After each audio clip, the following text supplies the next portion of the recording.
말씀은 마태복음 6장 31절로 33절까지입니다. 그러므로 염려하여 이르기를 무엇을 먹을까 무엇을 마실까 무엇을 입을까 하지 말라. 이는 다 이방인들이 구하는 것이라. 너희 하늘 아버지께서 이 모든 것이 너희에게 있어야 할 줄을 아시느니라. 그런즉 너희는 먼저 그의 나라와 그의 의를 구하라. 그리하면 이 모든 것을 너희에게 더하시리라. 아멘. 예수님을 믿어서 영생을 얻는 것이 인생에 있어서 가장 큰 은혜이고 복입니다. 그런데 또한 성도가 세상을 일단 살아야 되기 때문에 문화적인 은총도 받아 누려야 하는 것은 우리에게 현실적으로 필요한 제목인데 성경은 그렇게 허락하고 있습니다. 어쩌면 영생을 받은 사람이 이 세상을 살아가는데 그 영생을 증명하는 자료로서 하나님께서 이 문화적인 은총도 적절히 주신다고 믿습니다. 물론 그 문화적인 것을 통해서 하나님께서 영광을 받으시겠다는 것이 아니라 하나님을 만난 백성들의 그 하나님을 만남에 대한 신앙을 증명하기 위한 자료로서 그렇게 보일 수 있다는 겁니다.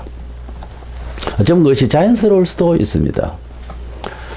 그래서 우리가 영혼과 육체, 저 세상과 이 세상 모두 다 복을 받은 것을 또 구원 얻는 것을 영육간의 구원이라, 온전한 영육간의 구원이라 이렇게 말합니다. 근데 영육간의 온전한 구원이라는 말은 있는데 영원 구원, 영생 구원 이것만 가지고 생각 더 이상 하지 않는 신자들도 많이 있는 줄 압니다. 이것은 고쳐야 합니다.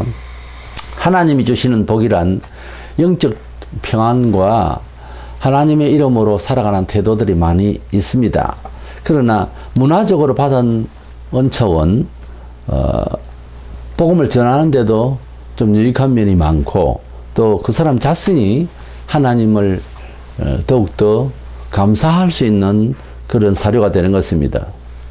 우리는 영생 구원과 현실적인 하나님의 은혜에 대해서 이 문화적인 은총에 대해서 일단 얼마나 어떻게 받고 또 어떻게 누리고 있는가를 떠나서 이 영육간의 내세와 이세에 대한 하나님의 온전한 구원에 대해서 성경적인 답을 우선 가지고 있어야 됩니다. 그래야 갈등이 되지 않습니다. 우리가 하나님을 믿노라 하고 삶에 대해서 세상에 어려운 것은 누구나 찾아오고 또 힘들지만 이것이냐 저것이냐 하는 판단 문제에 대해서 갈등을 한다고 하는 것은 고쳐져야 합니다. 이래서 신앙생활 하는데 어느 정도 기한이 지나면 연륜이 이제 쌓아질 때 신앙생활에 있어서 역사관, 인생관에 대한 답을 정립을 해야 됩니다. 이래서 우리는 영생이라고 하는 것과 또 영생을 받은 사람으로서입니다. 이 세상 살아가는데 문화적인 은총에 대해서 알고자 하는데 우선 답을 드리면은 주제어로서 영생 구원은 쉬우나 복은 쉽지 않다. 이런 주제로 말씀을 나누고자 합니다. 첫째로 영생 구원은 어째서 쉬우냐 하면 우리가 어떻게 영생을 얻기 위한 노력, 종교 역사에 많은 인간의 종교를 만들고 그런 노력을 또는 교리를 그렇게 구원 얻는 방식에 대해서 많은 그 윤리적인 것과 종교적인 의식적인 것과 쉬위 말하자면 어떤 선행의 조건이라든지 이런 것들이 있는데 그런 거로서는 표준이 될 수가 없기 때문에 사람마다 다 다르기 때문에 이렇게 영생구원이라고 하는 소위 구원의 본질적인 내용은 사람이 만들어낼 수가 없다. 그러나 하나님께서 그 구원을 얻을 수 있는 길을 아주 쉽고도 우리에게 책임을 주신 것이 아니라 아주 단순한 언약으로서 우리를 구원하셨기 때문에 이 영생 구원을 얻는 것은 사실상은 굉장히 쉽게 만들어 놓았다는 겁니다. 그래서 영생 구원은 내용 자체가 쉽다는 말이 아니고 쉽게 볼 일이라는 것이 아니고 그 영생 구원을 획득하는 데 있어서 하나님과 우리 사이에 맺어진 언약이 굉장히 쉽다는 겁니다. 인생을 구원하시는 하나님은 인간의 그 아들 예수 그리스도를 믿기만 하면은 구원을 주겠노라고 하는 것이 하나님의 구원 방법입니다.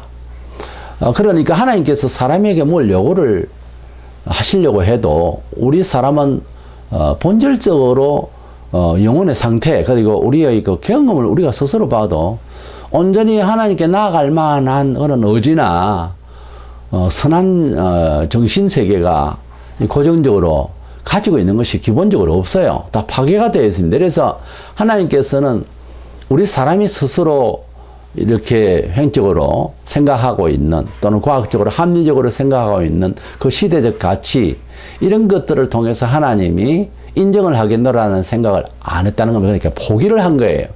우리 사람은 그 시대에 그 지역에 어떤 가치를 옳으네 그르네 하지만은 그러나 상대적이기 때문에 다른 나라에서는 또는 다른 시대에는 옳다고 할 수가 없는 지경이 되거든요.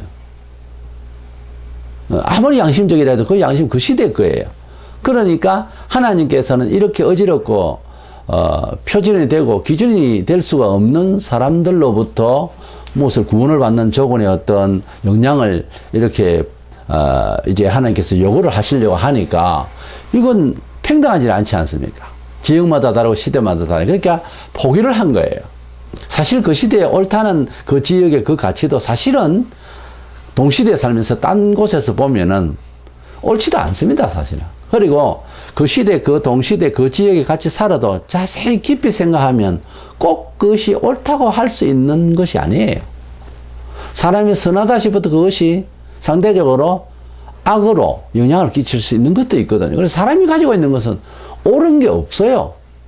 옳은 게 없다니까요. 그래서 하나님께서는 이제 포기를 하시고 분명히 죄에 대한 대가는 치러야 되는데 그 대가를 구약에는 짐승을 잡아서 쭉 하다 그것도 형식이 되니까 마음을 아파하면서 짐승을 잡아서 제사를 드리도록 했더니 그 형식이 되니까 결국 하나님께서는 안 되겠다 이렇게 하셔서 아들을 한 분밖에 없는 소위 신의 아들을 우리를 위해서 희생 제물로 삼으셨다는 겁니다.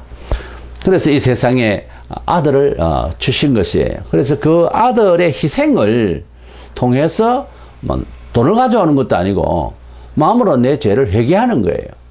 그리고 어쩌면 그 회개한다는 그 마음은 그 아들을 통해서 구원하시겠다는 하나님의 사랑을 받겠다는 마음도 같이 가는 겁니다. 야마오 3장 16절에 하나님이 세상을 이처럼 사랑하사 독생자를 주셨으니 이는 저를 믿는 자마다 멸망치 않고 영생을 얻게 하려 하심이라. 이것이 신구약 성경 전체의 요약입니다. 바로 하나님께서 우리를 구원하신다고 하는 내용의 핵심이에요. 하나님께서는 왜 아들을 보내셨는가? 방금 말씀드린 대로 사람이 가지고 있는 의가 불완전하고 안 되기 때문에 사람마다 달라서 표준이 없기 때문에 아들을 보내셔서 그 아들을 통하여 우리를 구원하시겠다고 하는 이 은혜의 언약을 주셨어요. 하나님의 아들을 믿는다는 겁니다. 예수여 나를 생각하소서. 예수님 내 영혼을 구원하소서. 이 한마디로 이제 간단한 구원이에요. 사실은 영생 구원은 전도를 할 때나 전도를 받는 사람이나 간에 어렵게 이야기할 내용이 아니에요. 최근에 김모목 교수라는 사람이 자꾸 거기에 대한 행위가 옳아야 된다. 그래야 하나님께서 언약하신 이 내용이 이루어진다. 이런 식으로 나가니까 혼란스러운 거예요. 이것은 믿음으로 구원받는다는 내용이 아니거든요. 그래서 오직 하나님이 세상을 이처럼 사랑하셔서 아들을 희생시켰다는 거예요. 아들을 희생시키기까지의 하나님의 계획을 그 마음을 알아줘야 되는 겁니다. 그러니까 그 하나님의 아들을 속죄하신 이유는 우리의 모든 죄를 위해서 희생 제물로 이제 내어주셨다는 거예요. 그것을 받아들이라고 하는 것은 너무 간단하고 너무 감사하고 은혜로운 언약이죠. 그래서 은혜의 언약이라고도 해요.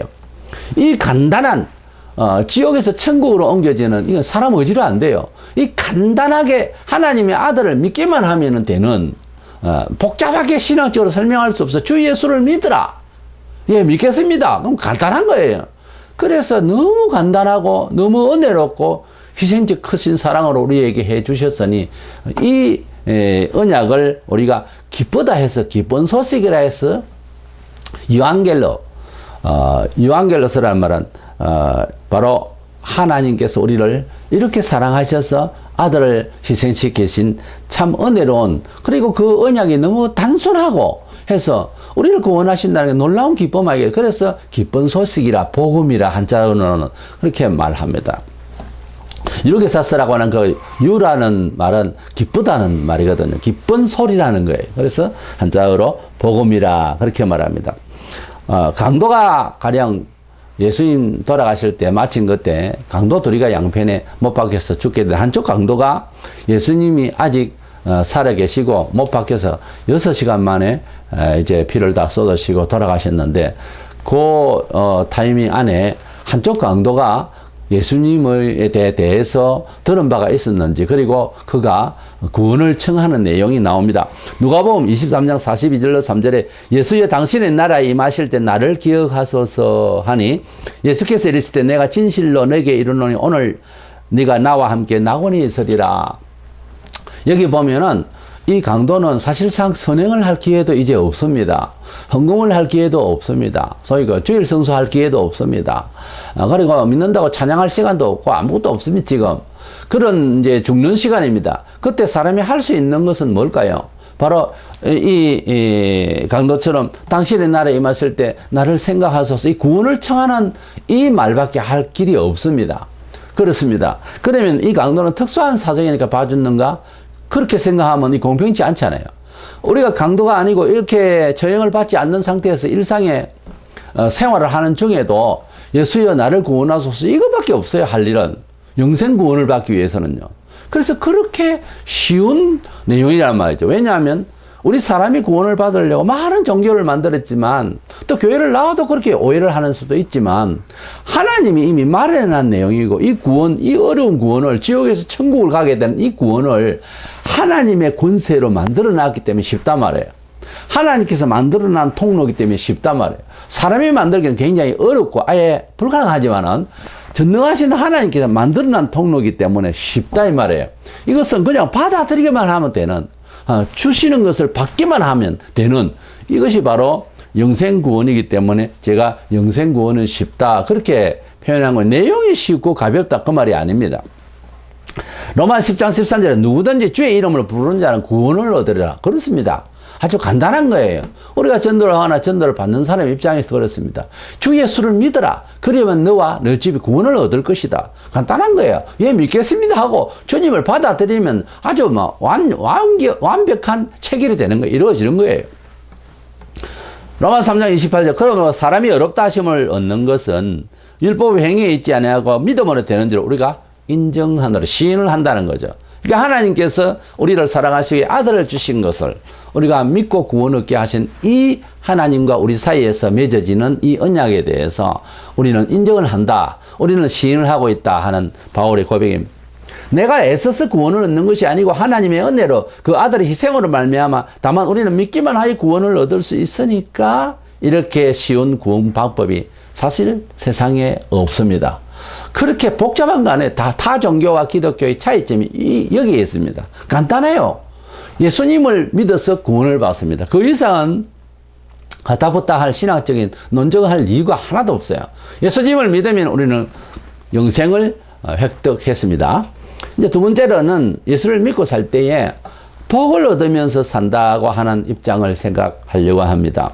이 복을 얻으려고 한다. 즉 세상을 살아가는데 내 힘의 가령 에너지를 50을 넣었으면 50에서 60 혹은 50에서 40 그 사이에서 효과를 보. 이것은 합리적인 사고고 우리의 철학적인 생각, 과학적인 생각이죠. 그런데 그거에 대해서는 우리가 가타부타 할 건 없는데 더 이상이 필요하고 아니면 10배, 100배 더 이상 우리의 욕망이라는 게 있습니다. 그것을 채우기 위해서 플러스 알파로 더 커지고 싶고 더 높아지고 싶고 더 잘 되고 싶고 하는 그런 소원이라는 게 있어요. 그게 종교심이에요. 거기에 이제 당기게 되는 것이 종교성이에요.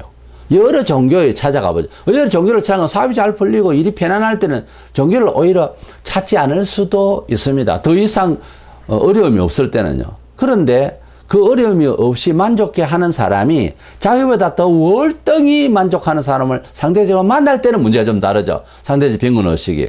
있기 때문에 사람은. 그래서 이 상대적 빈곤없이 뭔가 더 채우고 싶은 것을 우리는 채워질 때 복이라, 어마어마하게 채워졌을 때는 기적이라 그렇게 생각하는 거죠. 가령 우리가 병을 못 고친다. 여기까지는 합리적으로 받아들입니다. 근데 그것을 고쳤다 할 때는 신기하다 내지는 기적이다 그렇게 하죠. 자, 물질적으로도 감자를 한 가마를 뿌렸는데 가령 10가마를 이제 가져올 수 있다면 사람의 노력으로 되어졌단 말이에요.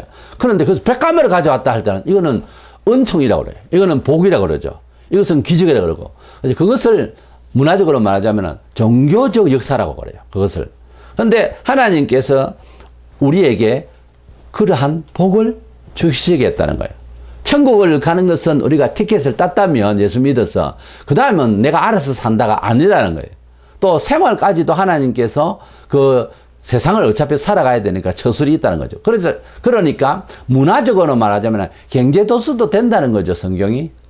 성경이 단순히 고상한 이야기만 하고 도마단능 수준에서의 어떤 그런 이상향만 이야기하는 것이 아니라 경제적인 문화적인 입장에서 이런 역사를 할 수 있는 그것이 우리가 지어낸 책처럼 우리의 인상적인 이런 책처럼 그렇게 만들어진 책은 아닌데 지금 신구 이야기 완성된 이 2000년에 된 이런 상황에서도 이 말씀이 따라서 살면 사람이 만들어낸 경제 철학 여러 가지 과학적인 이런 것보다 100배로 이제 역사하는 힘을 제공하고 있다는 거죠. 가령 북한에서 경제학 박사가 없어서 못 삽니까? 아니거든요. 사람이 똑똑하고 성실하고 게다가 성실하고 이러면 아무래도 살아가는데 확률상 게으른 사람보다는 낫겠지만 그러나 애통스럽고 이 세상에서 해석이 안 되는 여러 부분이 많습니다. 사람이 착하고 성실한데 뭐 망했다든가 뭐 그런 식으로 나올 때는 어떻게 답을 내야 될지 상당히 미궁수로 들어가는 그렇게 이해가 얼른 결정이 안 나는 대답이 없는 일들이 세상에 참 많아요. 그런데 하나님께서 천국을 바라보고 사는 우리 성도들에게 이 세상을 살아가는데 우리로서는 기적 같은 일들이 벌어지게 구체적으로 성경에는 없는데 주의 말씀 따라 살면은 그런 경제적 활력, 문화적인 풍성을 주신 것이 2000년 동안 증명을 하고 있어요. 그래서 기독국이 선진국에서 거의 90%를 차지합니다. 하나님께서 문화적인 축복도 하셨다는 것을 시인하고 우리는 성경을 다시 봐야 되겠다는 거예요. 그 많은 성경의 언약과 약속 중에 문화적인 축복에 대해서 저기서 이 본문 간단한 걸 지금 살피고 있는 겁니다. 그런데 기본적으로는 신자든 불신자든 먹고 사는 문제, 이 문화적인 책임은 있어요. 게으르고 하나님 복을 받게 그건 말이 안 되는 거죠. 데살로니가후서 3장 10절에 누구든지 일하기 싫어하거든 먹지도 말게 하라 그래서 사람이 이 의식주 생활에 대한 책임에 대해서 문화적인 책임에 대해서 창세기부터 우리에게 부여하셔서 책임을 다해야 됩니다. 믿는 자든 안 믿는 자든 이 세상을 살았는데 게을르고 남의 거나 그냥 땡겨 쓰려고 그러고 그런 식으로 사는 것은 그건 죄악이에요. 그것도 그렇게 살면 사기를 치고 남의 것을 훔치고 이렇게 살려고 하는 심보는 본인이 잘못돼요 또.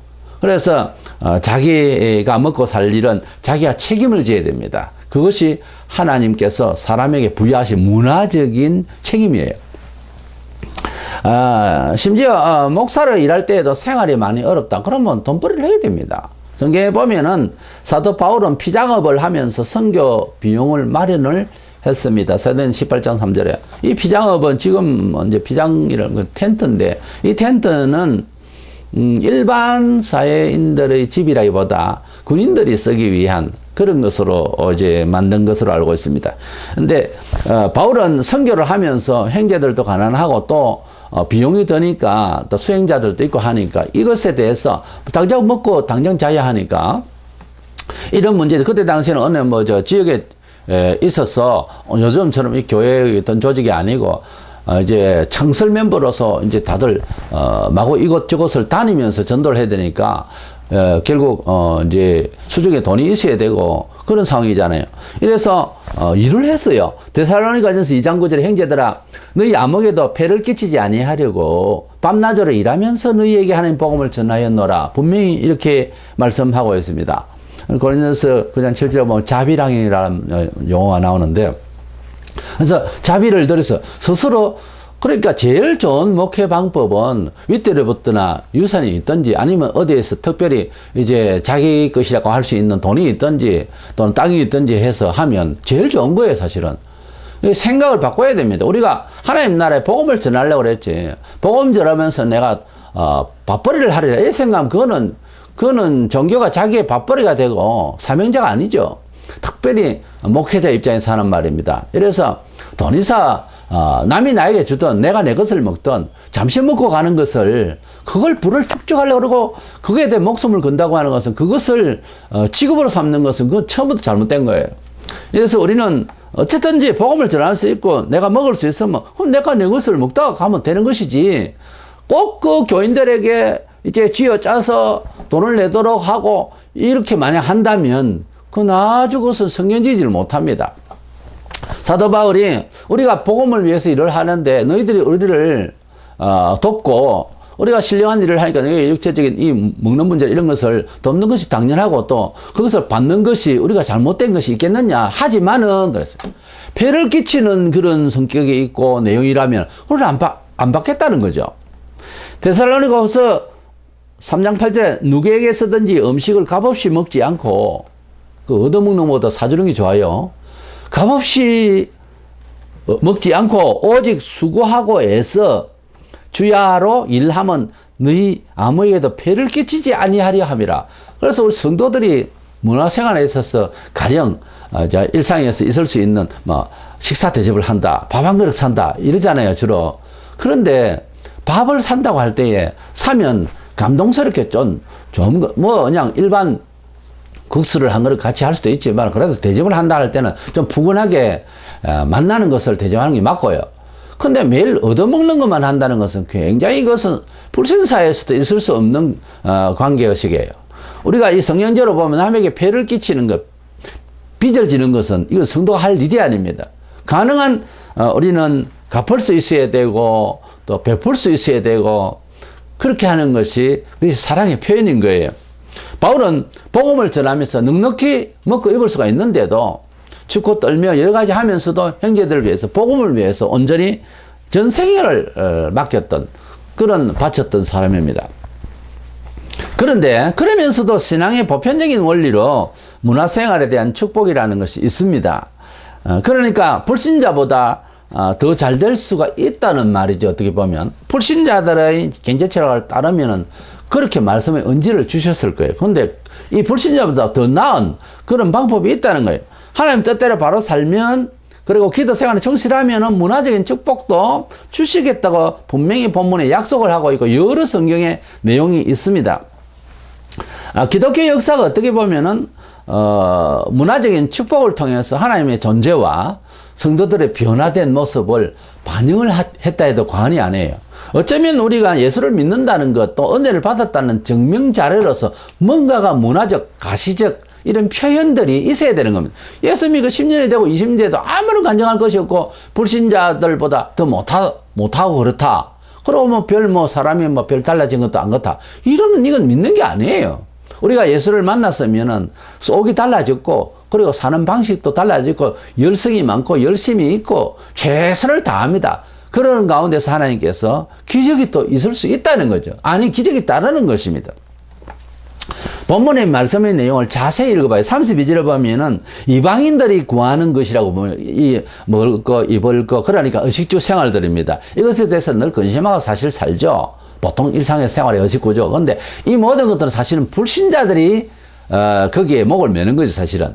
근데 이 먹는 것, 입는 것, 이런 것들은 뭐라고요? 이방인들이 구하는 것이라 분명히 이방인들이 구하는 것이라고 해서 이게 일반적인 문화적인 것들입니다. 우리에게도 필요하죠, 물론. 근데 그것을 구하는 것이라면 거기에 애를 달는 거예요, 불신자들은. 즉, 세상 것들입니다. 그런데 이 기독교인도 이런 것들에 대해서 세상을 사는데 사실은 필요한 것들이에요. 문화적인 요소들입니다. 무관하지 않죠. 그럼 어떻게 생활의 은총을 받아서 잘 되고 행동하고 복된 삶을 살 수 있을까? 예. 이것은 본문 33절에 있는 겁니다. 먼저 그의 나라와 그의 일을 구하라. 그리하면 이 모든 것을 너희에게 더하시리라 그랬어요. 이 모든 것이 뭡니까? 세상에 필요한 것들, 또 앞서 말씀하신 대로 이방인들이 구하는 것. 그러니까 이 세상을 살아가는 데 필요한 것들을 거기에 근심을 두고 거기에 먼저 계산을 하지 말고 어떤 일을 시작하거나 취급을 할 때에 하나님의 나라와 하나님의 뜻을 먼저 생각하라는 거예요. 그것은 일반 경제 철학하고 좀 다른 부분입니다. 그랬을 때에 이 모든 것들을 더한다고 하신, 이 모든 것을 너에게 주시겠다고 하는 약속을 하셨어요. 이것은 예수님이 천명하신 말씀입니다. 그래서 하나님이 뜻대로 바로 살면은 계속해서 가난하고 계속해서 아프고 계속 그럴 수가 없다는 거죠. 하나님께서 역사하신다는 거예요. 그렇지만은 세상적인 것만을 위해서 옳다 그렇구나 하면서 물질적인 것만을 요구해서 뭐 순종하느라고 뭐 조건적으로 하고 근데 복을 못 받네 이딴 생각을 하면은 이건 잘못된 거예요. 다시 말하자면 물질의 축복을 하시는데 문화적인 복을 주시는데 그 문화적 번영만을 속에 안고 하나님 인도라고 이렇게 생각을 하면 이것은 물질주의가 되는 거예요. 물질주의, 문화주의는 또 성경에는 벌을 받는 거로 되어 있어요. 그러니까 이걸 잘 생각해야 돼요. 잠언 11장 4절에 재물은 진노하시는 날에 무익하나 공의는 죽음에서 건지느니라. 물질이 아무리 많아도 죽을 때, 물질이 아무리 있어도 큰 환난을 받을 때 막을 길이 없어 돈으로 안 될 일이 많습니다, 세상에. 그 말이고요. 디모데전서 6장 10절에 돈을 사랑함이 일만 악의 뿌리가 되나니 이것을 탐내는 자들은 미혹을 받아 믿음에서 떠나 많은 근심으로 자기를 찔렀다. 믿음에서 떠나 이 신자를 말해요. 그러니까 물질을 주시는 하나님이지만 그거에 대해서 또 목숨을 걸면은 이것은 믿음이 상실되어지고 자기를 찌른다. 고통을 받아요. 돈 때문에 고통을 받는다. 우리가 고통을 받을 때 왜 받는가? 신앙적으로 바로 살락하다가 십자가의 고난인가? 아니면 내가 세상을 너무 근심해서 고통인가? 깊이 묵상을 해봐야 돼요. 우리가 그렇지 않다 싶어도 완전히 파괴하다고 자비 망하고 막 큰 우환이 있고 이럴 때는 돌아보면요. 조그만한 것도 회개하게 되면 감사하게 되고 자기를 돌아보면 완전히 다른 사람이 됩니다. 일상에서는 우리가 불만족이 많고 이랬는데 어떤 충격 계기가 있으면 현실 자체에 대해서 감사가 달라지는 거예요. 그러니까 물질주의는 잘못된 거예요. 물질주의는 잘못된 거예요. 이런 말씀을 듣고 물질을 경시하라 하는 뜻은 아니고요. 물질주의자가 되지 마라고 말해요. 가령이 이런 겁니다. 주일날 돈을 벌어 경제 활동을 하는데 주일날 예배도 못 드리고 또 주일 온전히 쉬지도 아니하고 그러면서 돈을 열심히 들고 공장을 돌린다. 이것을 말합니다. 이것이 잘못된 거예요. 돈 계산을 먼저 했다는 말이 아닙니까? 하나님 나라와 의를 생각하지 않았다는 거 아닙니까? 그런 식으로 하면 안 된다는 거죠. 돈은 많이 버렸는데 11조도 안 한다. 감사도 없다. 이런 걸 말합니다. 돈은 많이 버리는 것 같은데 계산은 나오는데 그렇게 계속 가다가는 어느 날 화를 입죠. 하나님의 사랑을 받은 사람만이 화를 입습니다. 하나님과 관계없는 사람 화도 안 줘요. 그러다가 죽으라고 말해요. 근데 하나님의 참 자녀고 하나님께서 그에게 은혜의 성령으로 감동하시려면 때려요. 왜? 하나님의 경제 철학이 아니거든요. 이건 때리는 겁니다. 그래서 항상 우리 고민이 되고 매를 맞고 이럴 때는 돌아봐야 돼요. 뭐가 잘못됐는지. 이제 하나님의 법칙대로 하면은 잘 돼요. 그리스도인은 하나님이 주시는 힘으로 세상을 이겨야 합니다. 맨날 빌빌하면서 뭐 문화적으로든지 정신적으로든지 맨날 약해가지고 예수를 믿는데 뭔 일이 생기면 불신자 뭐 친인척 찾아서 의존하고 이건 아니에요. 세상에 뭐 힘이 의존하고 이건 정말 보기가 안 좋은 거예요. 요한일서 4장 4절에 자녀들아 너희는 하나님께 속하였고 또 그들을 이기었나니 이는 너희 안에 계신 이가 세상에 있는 자보다 크심이라. 우리가 주님께서 요한복음 16장 34절 세상을 내가 이기었노라 하신 주님의 그 이기심이 우리 속에 계셨어. 우리 속에 계셨어. 뭐가 있건 말건 간에 우리가 세상을 당당하게 이겨야 됩니다. 교만하게 정복하라는 것이 아니라 당당하게 세상을 두려워하지 않는 마음이 있어야 되는 거예요. 우리가 예수를 믿는 제일 첫 번째 증거가 세상에 겁이 없어야 됩니다. 그래서 당당해야 되는 거예요. 모든 생각의 시작이 모든 결정권이 하나님 아버지 곧 우리 속에 계신 성령께서 나로 통하여 나는 거기에서 함께 어깨춤을 추는 정도지만 하나님께서 이기심이 우리 속에서 역사되어야 되는 거예요. 예수 믿으면서 하나님 자녀라면서 채통도 없고 항상 뭐 쑥그려서 세상에 그냥 묻어가고 이건 아니에요. 이겨야 되는 거예요. 어쨌든 이겨야 되는 거예요. 뭐 이기려고 하다가 뭐 차비도 떨어지고 밥도 없고 그렇더라도 맨땅에 섰다 할지라도 이겨야 되는 거예요. 그 정도로 우리가 하나님 자녀다움에 대한 권세를 누려야 되는 거예요. 그것이 1차적으로 하나님의 자녀됨에 대한 상징적인 그런 의식인 거예요. 세상을 이기는 마음. 이게 없으면 안 되거든요. 일단 뭐 이기는 것 중에서 피부적으로는 문화적으로 좀 잘 돼야 되지 않겠어요? 그렇지 않습니까? 거기에 대한 우리 다른 시비를 할 수가 없어요. 세상은 현실이니까요. 너무 약하면 처음부터 그래 안 되지만 우리가 생활에 하나님 뜻대로의 말씀의 씨를 뿌리고 심고 가꾸는 그런 자기 삶의 신앙적 삶을 잘 가꾸어 나가야 돼요. 어느 기간이 필요하겠죠. 그럼 거기에 대한 결실은 있어야 된다 이 말입니다. 10년이 돼도 그대로고 3년이 돼도 표가 없으면 이건 좀 다시 반성을 해볼 필요가 있다는 거예요. 그 반성을 지금 하자는 겁니다. 그래서 구약과 신약에 대해서 하나님 백성인데 복을 받는 것에 대해서 지금 말씀하고 있잖아요. 구약과 신약을 나눠서 보자면 첫 번째 구약 성도들에게 보면 세상적으로 살아가는데 하나님 자녀입니다. 일단 하나님 자녀로서 복을 받아서 자기가 하는 일에 10배, 20배, 100배로 잘 될 수 있는 하나님의 힘을 받으려면은 신명기 30장 15절에서 18절에 여러 말씀이 있습니다만은 보라 내가 오늘 생명과 복과 사망과 화를 네 앞에 두었나니 그의 명령과 규례와 법들을 지키라 하는 것이라. 그리하면 네가 생존하며 번성할 것이요. 그러나 네가 만일 마음을 돌이켜 다른 신들에게 절하고 그를 섬기면 내가 오늘날 너희에게 선언하노니 너희가 반드시 망할 것이라. 너희가 요단을 건너가서 차지할 땅에서 너희의 날이 길지 못할 것이니라. 하나님은 백성이니까 그냥 내버려 두지 않습니다. 잘 되는 가운데서 그의 순종을 인정하시고 잘못되면 매를 친다고 되어 있어요. 그러니까 구약에도 하나님 백성 되는 것은 간단했습니다. 쉬웠습니다. 할례만 행하면 돼요. 간단합니다. 하나님 백성 아브라함 후손이면 돼요. 그걸 끝이에요. 그런데 복을 받아서 하나님 자녀다움을 발하는 것은 행동이 필요했던 것입니다. 여러 하나님께서 행동의 규칙을 주셨으니까요. 그래서 그 행동을 따르면 번성할 것이고 그렇지 않으면 벌 받을 것이다. 분명히 그래 됐어요. 그래서 생명과 복, 사망과 화를 이 앞에 두는데 양편이 있는 거예요. 그래서 흑백이 있고 칭찬과 저주가 있는 거예요. 신약에도 마찬가지입니다. 하나님 백성 되는 건 앞서 말씀드린 쉽죠? 예수를 구주로 믿으면 그건 누구나 다 할 수 있고 그건 양심적인 문제니까 누구나 다 할 수 있어요. 그 이상은 요구한 것이 없습니다. 근데 캐톨릭에서는 또 선행도 또 필요하고 마리아가 또 중간에서 역할 그런 거 아니에요. 다 그 잘못된 거예요. 하나님께서 아들을 희생시켰으면 끝이에요. 그래서 받아들여 주여 믿습니다 하고 나오면 간단한 겁니다. 이 하나님의 쉬운 언약, 그래서 기쁜 소식이라는 거예요. 끝났는데 하나님 자녀가 됐다 아닙니까? 그랬는데 역시 구약과 마찬가지로 할례하듯이 주 안에 세례받고 간단한 건데 그 이후로 이제 생활의 문제잖아요. 신약에도 마찬가지로 은총과 저주가 계속 이어집니다. 갈라디아 3장 9절에 믿음으로 말미암는 자는 믿음이 있는 아브라함과 함께 복을 받는 일이라고 그랬지 하나님 자녀가 됐는 일 이렇게 중복 표현을 하지 않아요. 하나님의 자녀가 되는 걸 믿음으로 된 거예요. 근데 그 아브라함이 믿었죠. 우리도 믿었어요. 주님을 믿었어요. 믿었으면은 이제 아브라함이 받았던 아브라함 복 받았잖아요. 복 받은 대로 우리도 복을 받을 것이라. 구약의 모든 하나님의 할례 받은 백성은 저절로 복 받았습니까? 아닙니다. 아브라함처럼 믿음의 행실이 있어서 복을 받았습니다. 받은 사람은 받았습니다. 야고보 1장 25절 자유롭게 하는 온전한 율법을 행하는 일에 복을 받으리라. 이 신약입니다. 고린도후서 8장 9절에 너희가 알거니와 부요하신 이로서 예수님을 말씀하고 있습니다. 너희를 위하여 가난하게 되시면 그의 가난함으로 말미암아 너희를 부요하게 하려 하심이라.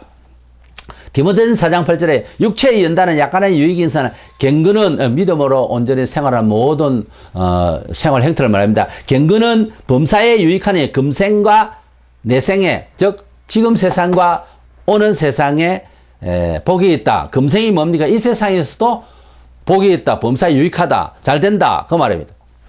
그리스도인이 된 하나님 백성이라도 하나님의 눈 밖에 나갈 만큼 행동이 잘못되거나 목표가 잘못되거나 가치관이 잘못되면 그냥 두지 않습니다. 영생은 받을 수 있겠죠. 앞서 말씀드린 대로 예수를 그리스도로 믿는 것은 영원히 가버립니다. 예수님을 구주로 믿으면 영원히 가버려요. 한 번 믿으면 끝입니다. 계속 갑니다. 영원히 아버지께 갈 때까지. 근데 영생을 받을 자로서, 그러니까 예수를 믿긴 믿거든요. 뭐 갈등을 하고 세상이 잘못해도. 근데 영생을 받을 자이지만은 회개하지 않고, 어떤 면에서 회개 안 되는 사람도 있어요. 회개하지 않고 세상살이를 할 때 벌 받아요. 교인이라도. 자, 고린도전서 5장 5절에 이런 자를 사탄에게 내어 주었으니, 신자로서 제일 충격적이고 먹먹해지는 순간입니다. 이는 육신은 멸하고 세상살이에 힘들고 고통받고 병들고 영은 주 예수의 날에 구원을 얻게 하라 함이라. 보세요. 구원은 받는다 했잖아요. 예수님을 구주로 믿는 것은 내 의지가 아니잖아요. 내가 뿌린 씨앗이 아니에요. 하나님이 뿌리신 씨앗을 우리는 수확만 한 거예요. 그러니까 그 구원은 영원히 가요. 원래 내 노력이 아니라서 내가 잃었다 얻었다 이런 게 아니에요. 하나님께서 주신 것이에요. 그 조금 신비적으로 말하자면 계시한 자가 믿어지는 건데, 하여튼 하나님께서 주신 은혜는 영원히 가요. 구원을 시작하신 분은 후회함이 없이 영원히 가요. 근데 그건 가는데 생활을 통해서 내가 하나님의 자녀가 됨을 세상에 표현하는 방식에 있어서 그리스도를 전가하는 가운데 삶을 살아갈 때에 방식에 있어서 잘못됐을 때, 하나님 눈밖에 나갈 만큼 잘못됐을 때는 육신은 세상에 멸하지만 영혼은 구원받는다. 보세요. 영혼은 구원받지만은 육신이 멸한다고 되어 있잖아요. 그런 거 보입니다. 교회 안에서도 볼 수가 있어요. 돈은 가지고 명예는 있는 거 몰라도 세상적으로 비참한 소리를 듣는다든지 이거요. 버립니다. 버립니다. 없어도 영광스러운 소리를 들어야지. 있어도 벌을 받는, 있어도 저주를 받는 하나님 행벌이에요. 부끄러운 일이 아니라 벌입니다. 벌. 돌아서야 되고 크게 회개해야 됩니다. 같은 성도로서 복을 받아 누릴 자도 있고 징계를 받는 자도 있어요. 심각하게 들어야 됩니다. 문화적인 것, 이것 우리 삶의 어떤 과정에 우리 신앙을 설명할 수 있어요. 야고보서 그걸 말하는 거예요. 신앙은 제가 늘 하는 말, 이력입니다. 삶의 과정이에요. 베드로전서 2장 19절 20절에 부당하게 고난을 받아도 하나님을 생각함으로 슬픔을 참으면 아름다우나, 우리가 예수 믿으면서 연고 없이 미움을 받을 때가 있어요. 그때는 참으면 아름답다. 그렇죠? 죄가 있어 매를 맞고 참으면 무슨 칭찬이 있으리요? 그렇습니다. 세상으로 잘못했을 때 세상으로부터 비난을 받는다. 성도가 부끄럽죠? 하나님이 세상을 통해서도 매를 할 때도 있어요. 매를 칠 때도 있어요. 세상 법을 가지고도. 또 직접 치실 때도 있고요. 세상 가만히 있는데 하나님께서 병을 준다든지 사고를 든다 하나님께서 치실 때도 있다 이 말이에요. 그러나 선을 행함으로 고난을 받고 참으면 이는 하나님 앞에서 아름다우니라. 자, 성도로서 어려움을 받고 세상에 곤고한 세상을 사는데 그 어려움을 믿음으로 잘 참을 수 있고 또 회개하고 또 낮아져서 또 겸손함으로 잘 이렇게 유도를 해서 나가는 과정에 있으면 그건 신앙인으로서의 본보기잖아요. 그래서 하나님께서 축복하시고 아름답다 그랬어요. 아름다움은요, 원래 선이라는 말이에요. 하나님께서 보실 때 만족스럽다고 말입니다. 세상을 지으시고 세상이 좋았더라는 그 말이 아름답다는 말입니다. 원래. 칼론이라는 말은 선하다 이 말이에요. 온전하다 그 말이에요. 그러니까 하나님 앞에서 같은 어려움이 신자나 불신자 간에 또 신자 중에서도 어려움이 또 많은 수도 있어요. 어떤데. 그런데 그것을 잘 신앙으로 이것을 잘 유도하면, 그래서 하나님 앞에서 이제 선으로 가고 아름다움으로 가는 거예요. 그런데 그것이 그렇게 안 되고 우리가 3자 입장에서 볼 때도 매를 맞는 듯이 맞을 때는요, 그것은 형벌입니다. 그것은 인내를 해도 계속 형벌이 있을 수가 있어요. 그래서 회개하고 뭐 때문에 그런지를 반성을 해야 되는 거예요. 자, 이렇게 문화생활에 있어서도 하나님은 살아계시고 하나님 자녀다움에 대한 빛을 발하기 위해서 역사하심이 분명히 있고 이런 구절들이 있습니다. 이 때문에 구원은 하나님께서 마련하셨기 때문에 구원 자체는 굉장한 거고, 이것은 뭐 천하를 주고도 살 수 없는, 사람의 모든 의지와 기술과 선을 다 모아도 지옥에 있는 사람을 천국으로 이끌 갈 수가 없어요. 이것은 하나님이 마련하셨고, 냉큼 그냥 믿으라 하면 아멘 하고 주여 나를 구원하소서, 그거 한마디면 좋게요. 자, 아무 일도 없는 강도가 보세요. 당신의 나라에 임했을 때 나를 생각하소서, 이 겸손하게 구원을 청한 그 말밖에 없어요. 아무것도 한 일이 없어요. 한 일이라고 하면서 강도짓만 했어요. 그러니까 구원했잖아요. 그와 같이 그 구원을 받는 이 케이스는 아주 쉽습니다. 그래서 구원은 쉬운 일이고, 복을 받는 일은 내 행위가 들어가는 거예요. 복을 받는 일은 장시간의 세월 속에서 여러 사회 문화 속에서 실수도 할 수 있고, 인내도 해야 되고, 열심도 내야 되고, 달려가야 되고, 많은 노력이 필요한 거예요. 그래서 성경적으로 보면은 그 운동장을 달리는 이런 선수 이야기가 나오듯이 우리가 열심히 달리는 거예요. 달리는 거예요. 진내는 선우가 있어요. 달려가는 앞으로 가는 일에는 1등이고 꼴등이 있을 수 있죠. 이거에 대해서는 하나님 인정을 하시는 거예요. 사람 사이에. 그래서 성도들도 하나님 뜻대로 바로 살아가고 또 더 열심히 살아가고 더 충족하게 하려고 하는 하나님 뜻과 그 사상을 쫓아서 생활을 정돈하고 살아가려는 사람에 복을 주시고, 하나님 눈 밖에 나가는 행동을 하면 하나님 자녀는 자녀예요. 왜? 예수를 믿으니까 자기는 엄연히 믿거든요. 그러면은 잘못하면은 벌을 받는, 가만히 놔두는 게 벌을 받는 거예요. 그래서 하나님을 믿고 예수를 믿으면은 기본적인 문화적인 축복을 안 씁니다. 구원은 받는다고 되어 있어요. 그러나 물질적인 이 세상 어차피 살아야 되니까 어석지를 위해서 살려고 할 때 그것을 먼저 생각하는 것은 불신자들이 생각하는 건 세상적인 것들이고 그랬잖아요, 성경. 그런데 이것을 우리가 또 필요하잖아요. 필요한데 처술이 그리스도인의 경제 철학이 그렇다는 거예요. 하나님의 나라 내세와 또 하나님 통치의 영역, 그리고 하나님의 의, 하나님의 뜻을 쫓아서, 즉 구체적으로 말하면 교회의 중심, 하나님 말씀의 중심, 교회의 가르침을 쫓아서 말씀대로 순종을 할 때 복을 받습니다. 그런데 그렇게 설명을 해도 당장 눈에 보이는 세금 문제가 있고, 그럼 세금 포탈해서 남기려고 그러고, 당장 눈에 보이는데 계산을 하잖아요. 이것은 세상 사람들이 하는 일이고, 하나님께서 손이 나타나서 금방 매를 안 치니까 괜찮는가 하고, 그럼 그렇게 살면 계속 그렇게 살아야 되는 거예요. 고달픕니다. 근데 어느새 어떤 식으로 이 물질이 흘러나갈지, 어떤 위험이 올지 모르죠, 사람은. 근데 하나님께서는 지켜주마, 임마누엘의 축복과 또 기적의 30배, 60배, 100배의 역사 하실 그런 또 사람이 있거든요. 하나님 뜻대로 하려고 하는 자에게는 공의를 실천하고 하나님 나라를 먼저 생각하고 우선 그렇게 할 때 11조 생활하든지 주일 성수라든지 또 선을 베푼다든지 또 열심히 한다든지 주인이 보든 안 보든 또 자기 일에 열심히 이런 모든 하나님의 뜻대로의 삶을 잘 살아갈 때에는 하나님께서 기적을 또 베푸신다는 거예요. 그것이 사실이냐? 사실입니다. 2000년 역사가 증명해요. 그래서 구원은 언약적인 면에서 하나님의 전적 은혜로 구원을 얻을 수 있기 때문에 그 인간 편에서 힘든 일이 아니기 때문에 제가 쉬운 일이라 했고요. 영생은 얻는 것은 쉬운 일이고, 그러나 복을 받는 일은 이건 너나 할 것도 예외 없이 힘을 써야 되는 거예요, 사람이. 인내도 해야 되고, 또 회개하는 생활도 해야 되고, 충성, 봉사, 하나님 뜻대로의 삶을 사는데 갈등한 시간도 있고요. 그래서 인내하고, 매를 맞고, 노력하고, 덜컹하고 다른 사람 다 돈 버리는데 주일날 문 닫고 하려면 큰 돈을 버릴 날에도 안 되잖아요. 닫아버리고. 명절날 문 열고 하면은 장사, 문 닫아야 되는 거예요. 주일이면.